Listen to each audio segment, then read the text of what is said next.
American fund ഇന്ത്യയിൽ അവർക്ക് താല്പര്യമുള്ള ഒരു ഭരണകൂടത്തെ കൊണ്ടുവരാൻ വേണ്ടി ബൈഡൻ നൽകിയതാണെന്ന് ട്രംപ് തന്നെ, സാക്ഷാൽ അമേരിക്കൻ പ്രസിഡന്റ് തന്നെ മിയാമിയിൽ നടന്ന ഒരു ബിസിനസ് സമ്മിറ്റിൽ പറഞ്ഞു. $21 മില്യൺ എന്ന് പറഞ്ഞാൽ ഏതാണ്ട് 200 കോടി രൂപയ്ക്കടുത്ത് ഇവിടെ വിനിയോഗിച്ചു. പക്ഷേ മോദി വീണില്ല. തത്തുല്യമായ ഒരു തുക ബംഗ്ലാദേശിലേക്കും അലോട്ട് ചെയ്തിരുന്നു ബൈഡൻ തന്നെ. ബൈഡന് താല്പര്യമുള്ള ഒരു സർക്കാരിനെ അവിടെ കൊണ്ടുവരാൻ നിലവിലുള്ള ഭരണകൂടത്തെ അട്ടിമറിക്കുക. എനിക്കൊന്ന് ഇന്ത്യയുടെ അതിർത്തി പങ്കിടുന്ന 2 രാജ്യങ്ങൾ, നേപ്പാളിലും ബംഗ്ലാദേശിലും ഇന്ത്യക്ക് പുറമെ ഇങ്ങനെ പണം കൊടുത്തു രാഷ്ട്രീയ അട്ടിമറിക്ക് വേണ്ടിയിട്ട്. ഇന്ത്യയിൽ വിജയിച്ചില്ല, പക്ഷേ ബംഗ്ലാദേശിൽ അത് വിജയിച്ചു അല്ലേ? ബംഗ്ലാദേശിന് 182 കോടി രൂപ കൊടുത്തതായിട്ട് അവിടെ നിന്ന് തന്നെ ഒരു സത്യവാങ്മൂലം പോലെ നേരത്തെ തന്നെ ഒരാള് ലിങ്ക്ഡിനിൽ എഴുതിയിരുന്നത് ഇപ്പൊ പുറത്തു വന്നിട്ടുണ്ട്. അത് ഈ 182 കോടിയിൽ, അതായത് 21 മില്യണിൽ 13.4 മില്യണാണ് അനുവദിച്ചതിൽ കൈമാറിയത് എന്ന് അമേരിക്കയുടെ രേഖകളിൽ തന്നെ വ്യക്തമാണ്. അത് പൊളിറ്റിക്കൽ ആൻഡ് സിവിൽ എൻഗേജ്മെന്റ് അതിന് കൊടുത്തു എന്നാണ്. ഇതാണല്ലോ ഈ അട്ടിമറിക്കാനുള്ള, ഷെയ്ഖ് ഹസീനെ അട്ടിമറിക്കാനുള്ള നയതന്ത്ര വാചകം ആണത്, പൊളിറ്റിക്കൽ എൻഗേജ്മെന്റ് എന്ന് പറയുന്നത്. ഇത് ബംഗ്ലാദേശിലെ വിദ്യാർത്ഥികളുണ്ടല്ലോ, ആ കൂട്ടത്തിനാണ് കൊടുത്തത് എന്ന് രേഖ. ഈ വരുന്ന പിള്ളേർക്കൊന്നുമില്ല, അവരെ സംഘടിപ്പിച്ച ആളുകൾക്ക് ഇവർക്ക് ജമാഅത്തെ ഇസ്ലാമിയും സംഘമാണ്. ഈ കല്ലെറിയാനും കത്തിക്കുത്തു നടത്താനും പോയവർക്ക് 100-500 രൂപ വെച്ച് കൊടുക്കും. ആ കൂട്ടത്തിൽ മുഴുവൻ ജമാഅത്തെ ഇസ്ലാമിക്കാരും മറ്റുമായിരുന്നു എന്നുള്ളത് വ്യക്തമാണല്ലോ. 2024 ജനുവരിയിൽ തെരഞ്ഞെടുപ്പിന് മുമ്പാണ് ഇത് കൊടുത്തിരിക്കുന്നത്. ഇത്രയും പണം കൊടുത്തിരിക്കുന്നത് ഹസീനെ പുറത്താക്കുന്നതിന് 7 മാസം മുമ്പ് ആണ് അവിടെ ചെലവാക്കിയത്. ഇത് വെളിപ്പെടുത്തിയിരിക്കുന്നത് ഇതവിടെ ചെലവാക്കിയ അവിടുത്തെ ധാക്കയിലെ USAIDന്റെ മേധാവി ലുബൈൻ മസൂം ആണ് പറഞ്ഞിരിക്കുന്നത്. ആ political processing adviser at USAID ധാക്കയിലെ USAIDന്റെ പൊളിറ്റിക്കൽ പ്രോസസ് അഡ്വൈസർ ഉപദേഷ്ടാവ് എഴുതിയ വാചകങ്ങളും മലയാളത്തിൽ പറയാം.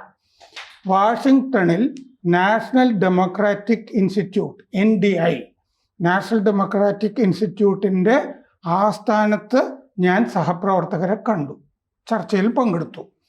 ഡിസംബർ 2 ചർച്ച. നാഷണൽ ഡെമോക്രാറ്റിക് ഇൻസ്റ്റിറ്റ്യൂട്ട് ബംഗ്ലാദേശിൽ ഇല്ല, അതിൻ്റെ സ്ഥാപനങ്ങളൊന്നുമില്ല. എങ്കിലും IRI, IFES എന്നിവ ഉൾപ്പെടെ USAID $21 മില്യൺ കിട്ടുന്ന CEPPS നാഗരിക് പദ്ധതിയിൽ അവരും അംഗമാണ്.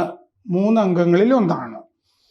നാഷണൽ ഡെമോക്രാറ്റിക് ഇൻസ്റ്റിറ്റ്യൂട്ടിനെ ആഗോളമായി ജനാധിപത്യം, ഭരണം എന്നിവ നല്ല രീതിയിൽ മുന്നോട്ട് കൊണ്ടുപോകാനായിട്ട് ആഗോളമായി അംഗീകരിച്ചിട്ടുണ്ടെന്ന് നാഷണൽ ഡെമോക്രാറ്റിക് ഇൻസ്റ്റിറ്റ്യൂട്ടിനെ അംഗീകരിച്ചിട്ടുണ്ട്.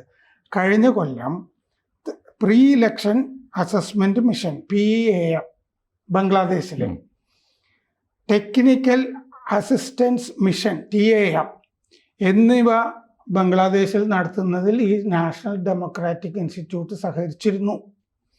CEPPS നാഗരിക് പദ്ധതി ഞാനാണ് നിയന്ത്രിക്കുന്നത് എന്ന് ഇയാള് എഴുതി, മറ്റേ ലിങ്ക്ഡിനിൽ ഇയാൾ എഴുതിയിട്ടുണ്ട്, അന്ന് ഷെയർ ചെയ്തിട്ടുണ്ട്, എല്ലാവർക്കും ഇപ്പോഴും കാണാം. നമുക്കിതിൻ്റെ കൂടെ അത് പ്രസിദ്ധീകരിക്കാം. CEPPS എന്ന് പറയുന്നത് consortium for elections and political process strengthening. ഇത് തന്നെയാണ് ഇന്ത്യയിലും ഇതുവഴിയാണ് വന്നത്, സ്ട്രെങ്തനിങ്. അത് വാഷിങ്ടണിലെ ഒരു ഗ്രൂപ്പാണ്. DOGE ഇപ്പോൾ എലൻ മസ്ക് ഒക്കെയുള്ള സ്പെൻഡിങ്ങിൻ്റെ ചെലവ് കുറയ്ക്കാനുള്ള സംവിധാനം പുറത്തുവിട്ട USAID സഹായ പട്ടികയിലെ 2 വിവാദ സഹായങ്ങളിൽ ഒന്നാണിത്. ഒരെണ്ണം ഇന്ത്യയുടെ, രണ്ടാമത്തത് ഇത്.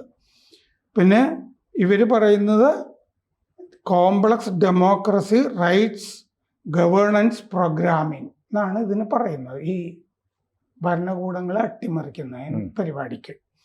CEPPSന് USAIDൽ നിന്ന് ആകെ കിട്ടിയത് $486 മില്യൺ, 4209 കോടി രൂപ. ഉം. അതില് ഓരോ പങ്കാണ് ഓരോ രാജ്യങ്ങൾക്ക് വീതം വെച്ച്. 182 കോടി നമുക്ക് കിട്ടിയത്, ബംഗ്ലാദേശിന് കിട്ടിയതെന്ന് പറയുന്നത്. ഓരോ ചെറിയ ചെറിയ രാജ്യങ്ങൾക്കൊക്കെ ഇത് പോയിട്ടുണ്ട്. ഈ 4209 കോടി രൂപയിൽ നിന്നാണ് 22 മില്യൺ മോൾഡോവയ്ക്ക്, 21 മില്യൺ വോട്ടർ ടേൺ ഔട്ടിന് ഇന്ത്യയിലെ ആളുകളെ ഉണ്ടാക്കാൻ എന്ന് DOGE പറഞ്ഞിട്ടുണ്ട്. ആദ്യത്തേത് CEPPSന് 2016 സെപ്റ്റംബറിൽ കൊടുത്തു. 2026 ജൂലൈ വരെ ഉപയോഗിക്കാം. 13.2 മില്യണും കൊടുത്തു. പക്ഷേ DOGE 21 മില്യണിൻ്റെ കാര്യമാണ് ഇന്ത്യയിലും ബംഗ്ലാദേശിലും പറഞ്ഞിരിക്കുന്നത്. ഓരോ ഗ്രാൻഡും ഓരോ രാജ്യത്തിനുള്ളതാണ്. US ഫെഡറൽ സ്പെൻഡിങ്ങിൻ്റെ രേഖ നോക്കുമ്പോൾ USAID ഫണ്ട് CEPPS പദ്ധതിക്ക് കൊടുക്കുന്നത് 2008 മുതൽ ഇന്ത്യയിൽ നേരിട്ട് കൊടുക്കുന്നില്ല എന്ന് പറഞ്ഞിട്ടുണ്ട്, CEPPS വഴി. അതുകൊണ്ടാണ് ഈ NGO വഴിയൊക്കെ ഫണ്ട് പോകുന്നത്. 21 മില്യൺ കൊടുത്തത് ബംഗ്ലാദേശിൽ അമർ എന്ന് പറഞ്ഞ പദ്ധതിക്കാണ്. Amar, my vote is mine, എൻ്റെ വോട്ട് എൻ്റേതാണ് എന്ന് പറഞ്ഞൊരു പദ്ധതി അവിടെ നടപ്പാക്കി. അതിനാണ് കൊടുത്തത് 182 കോടി രൂപ. അതിൻ്റെ ID നമ്പർ പറഞ്ഞിട്ടുണ്ട്, ആ രേഖകളിലൊക്കെ പറഞ്ഞിട്ടുണ്ട്. 2022 ജൂലൈയിലാണ് അത് അനുവദിച്ചത്. 2025 ഈ വർഷം ജൂലൈ വരെ അത് ബാക്കി കൊടുക്കാൻ സമയമുണ്ട്. അന്ന് കൊടുത്തതിന് ശേഷം അത് ക്യാൻസലായി. ഇപ്പൊ ക്യാൻസലും ചെയ്തു. ഇനി അത് കിട്ടില്ല. 13.4 മില്യണാണ് അതിൽ കൊടുത്തിരിക്കുന്നത്. അപ്പോൾ 6 സബ് ഗ്രാൻഡുകളായിട്ടാണ് അത് കൊടുത്തതെന്ന് അമേരിക്കൻ ഫെഡറൽ സ്പെൻഡിങ് രേഖയിലും കാണാം. ട്രംപ് ഇന്ന് ഇന്ത്യയുടെ കാര്യത്തിൽ അവിടെ വാഷിങ്ടണിൽ ഈ അമേരിക്കൻ കോൺഗ്രസ് അംഗങ്ങളെ അഭിസംബോധന ചെയ്തപ്പോൾ പറഞ്ഞു, ഇത് ഇന്ത്യയിൽ ഒരു കിക്ക് ബാക്ക് സ്കീമായിരുന്നു എന്ന് പറഞ്ഞിട്ടുണ്ട്. കോഴ പല ആളുകൾക്ക് കൊടുത്താണെന്ന്. അങ്ങനെയാണെങ്കിൽ രാഷ്ട്രീയ നേതാക്കള്, മാധ്യമ പ്രവർത്തകര് ഒക്കെ ഉണ്ടാവും. അതുകൊണ്ടാണ് മാധ്യമ പ്രവർത്തകർ മുഴുവൻ ഇതേക്കുറിച്ച് ചർച്ച ചെയ്തില്ല. മാത്രമല്ല, ചില മാധ്യമങ്ങൾ റിപ്പോർട്ട് ചെയ്ത് ഇന്ത്യക്കുള്ള അമേരിക്കൻ ധനസഹായം നിർത്തി എന്നൊക്കെ വന്നിരുന്നു. ഒരുപാട് മീഡിയ അങ്ങനെ, ഇവിടുത്തെ തന്നെ മുഖ്യധാരാ മാധ്യമങ്ങള്, മാതൃഭൂമിയൊക്കെ അങ്ങനെ. മാതൃഭൂമി, ദീപികയുടെ മെയിൻ സ്റ്റോറി ആയിരുന്നു ഇന്ത്യക്കുള്ള അമേരിക്കൻ ധനസഹായം നിർത്തിയെന്ന്. ഈ കോഴയാണ് നിർത്തിയത്. കോഴ അട്ടിമറിപ്പണം. അപ്പൊ ഇത് കാശ് കിട്ടിക്കൊണ്ടിരുന്ന ആളുകൾ വാർത്ത എഴുതിയാൽ അങ്ങനെ ഇരിക്കും. അതാണ് വഴിതിരിച്ചു വിടുന്നത്. മാത്രമല്ല, ഇന്ത്യക്ക് കിട്ടിയ പണം നമ്മൾ തെറ്റായി റിപ്പോർട്ട് ചെയ്യുന്നതാണ് പലരും. അത് ബംഗ്ലാദേശിന് കിട്ടിയ പണമാണെന്നുള്ള ഒരു വെർഷനും വന്നു തുടങ്ങുന്നുണ്ട്. രണ്ടും രണ്ടാ. കൃത്യമായിട്ട് അതിന്റെ ഡോജിന്റെ കണക്കിൽ ഡിപ്പാർട്ട്മെന്റ് ഓഫ് ഗവൺമെന്റ് എഫിഷ്യൻസി അതാണല്ലോ ഡോജ്. അവർ കൃത്യമായി അക്കമിട്ട് ഏതെല്ലാം രാജ്യങ്ങൾക്ക് എത്ര തുക കൊടുത്തു എന്നുള്ളത് പബ്ലിഷ് ചെയ്തിട്ടുണ്ട്. ഏതായാലും ലോകത്ത് പലയിടത്തും അമേരിക്കൻ താല്പര്യങ്ങൾ സംരക്ഷിക്കാൻ വേണ്ടിയിട്ട് വലിയ തോതിൽ പണം ഒഴുക്കിയിട്ടുണ്ട്. ഇതിപ്പോൾ വിമോചന സമരം മുതൽ കേരളത്തിൽ നമ്മൾ കേട്ടിട്ടുണ്ട്. പക്ഷേ ഇപ്പോൾ അമേരിക്ക തന്നെ അങ്ങനെ ലോക രാഷ്ട്രീയത്തിൽ അനാശാസ്യമായി ഇടപെട്ടത് തെറ്റാണെന്ന് കണ്ട് അത് തിരുത്തുന്ന ഒരു വല്ലാത്തൊരു അത്ഭുതമായിരിക്കും. കാരണം അമേരിക്കയിൽ സിസ്റ്റം എന്ന് പറഞ്ഞാൽ പ്രസിഡന്റുമാർ മാറിയാലും അമേരിക്കയുടെ രീതിയിൽ മാറ്റം വരില്ല. കാരണം എന്താ വെച്ചാൽ ഈ ഇൻഫർമേഷൻ ക്ലാസിഫൈഡ് ആയിരിക്കും, രഹസ്യമായിട്ട് സൂക്ഷിക്കും. അതെ, ഇപ്പൊ കെന്നഡി വധത്തിന്റെ കാര്യങ്ങൾ തന്നെ ചോദിച്ചിട്ടും കൊടുക്കുന്നില്ലല്ലോ. ഇപ്പൊ ട്രംപ് വന്നപ്പോൾ പരസ്യമാക്കുന്നു, ഡീക്ലാസിഫൈ ചെയ്തു. അതെ എന്ന് പറയുന്നത്. അത് മാത്രമല്ല, ഗവൺമെന്റ് തുടരുകയാണ്, ഭരണാധികാരി മാത്രമേ മാറുന്നുള്ളൂ എന്നൊരു കൺസെപ്റ്റും ഉണ്ടായിരുന്നു. അത് ഏത് സർക്കാർ വന്നാലും ഭരണ തുടർച്ച എന്ന് പറഞ്ഞ് പോയിക്കൊണ്ടിരിക്കുമല്ലോ. പക്ഷേ ട്രംപ് അതിൻ്റെ മൂലക്കല്ലും ഊരി. ഭരണ തുടർച്ചയൊന്നുമില്ല, ഇന്നലെ വരെ ഉണ്ടായിരുന്ന ഭരണമല്ല ഇനിയുള്ളത്.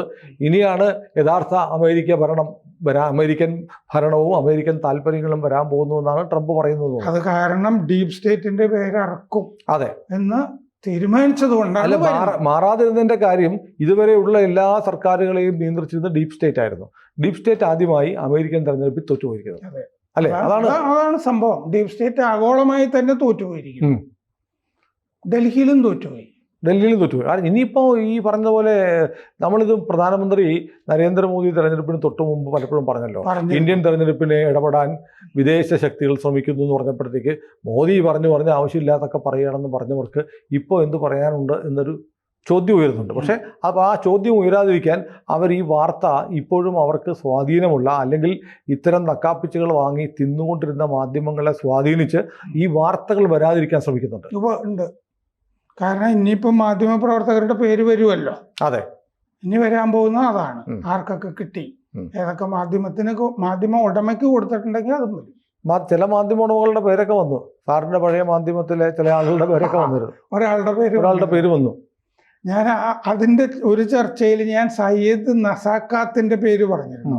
വീക്കിൽ ജോലി ചെയ്യുന്ന ഒരാള് ഒരു ഫാക്ട് ശാല എന്നോട്ടൊരു സ്ഥാപനം നടത്തി ഫാക്ട് ശാല നടത്തി പ്രശാന്ത് ഭൂഷന്റെ ഹിമാചൽ പ്രദേശിലെ ഒരു സംവിധാനത്തിലൊക്കെ പോയി ഇടപെടുന്നതിനെ പറ്റിയൊക്കെ പറഞ്ഞിരുന്നു. ഈ ഫാക്ട് ശാലയായിട്ടാണ് പഴയ ഉടമ ബന്ധപ്പെട്ടത്. സാറ് ജോലി ചെയ്ത പല പത്രങ്ങളിൽ ഒന്നിന്റെ ഉടമ. അതെ. ഏതായാലും ഒരുപാട് കാര്യങ്ങൾ ഇനി പുറത്തു വരാനുണ്ട്. ജയറാം രമേശ് എന്തായാലും ഒരു വൈറ്റ് പേപ്പർ ഇറക്കാൻ പറഞ്ഞു. രാഹുൽ ഗാന്ധിയെ കൊടുക്കാനായിരിക്കും. കൂടുതൽ വാർത്തകളും വിശേഷങ്ങളും നിങ്ങളിലേക്ക് എത്താൻ ABC മലയാളം സബ്സ്ക്രൈബ് ചെയ്യുക, ബെൽ ബട്ടണും അമർത്തുക.